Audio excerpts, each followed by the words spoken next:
My patient, Tim, comes in 7 o'clock at Wednesday mornings.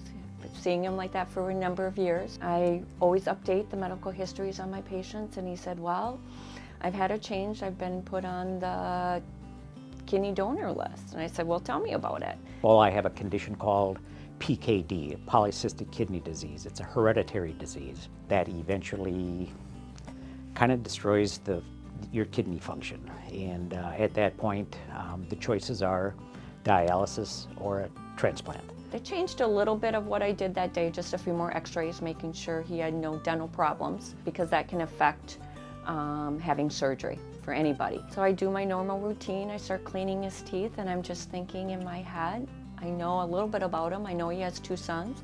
His one son is married. And I'm thinking, you got to see these grandbabies. As we're leaving to make my next appointment, she's walking me out, and she said, well, I could do that. What do I have to do?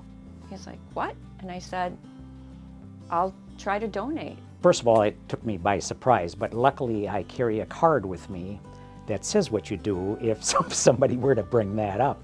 I went to the website Thursday night because I couldn't sleep. Friday morning, I'm heading up to the cities to visit my children, and I get a phone call. Ann, you've passed the first hurdle. Can we send you some paperwork to do some labs? Sure, no problem. Boom, boom, boom. Everything was fine. I get a phone call at work. 1 o'clock, she said, you're matched, but don't tell them, think about it. I'm like, what do I need to think about? This is perfect. So I tell my friend, Bridget, who's a hygienist here, I said, Bridget, I'm a match, and I'm crying. And I'm like, okay, how am I gonna tell him? How am I gonna tell him? She calls me and says, do you mind if I come over? And I said, well, no, of course not. Gave her my address, and her husband, Al, came over. She reached in her purse. Pull out of my purse a can of kidney beans, and I said, these kidney beans will have to do. Until you need mine, I'm a match. And he's like, you have got to be kidding. And I'm like, no. The story just gets better from there. And I told the anesthesiologist as they're wheeling me away, I said, well, let's go save a life. I woke up in my room. That was it. Tim made it through surgery, and they said, Tim's doing fine. I had my 1-year anniversary checkup at the University of Minnesota, and they liked all the numbers that they saw, and so I like all the numbers that they saw, and so doing real well. I got an amazing card from his son this year for the 1-year kidneyversary, and said, thank you for saving my dad. I got him back. He can see his grandkids. They shot a video, and Tim is a Shriner, and he drives those little cars.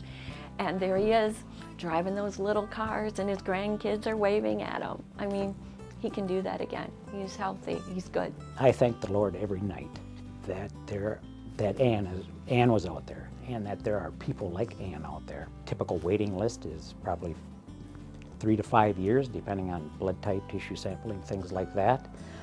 I was just one of the lucky ones that was able to get a live kidney donor, and we were able to schedule our procedure. And the good thing is, being a living kidney donor, I learned that you not only save 1 life, but you save 2 lives.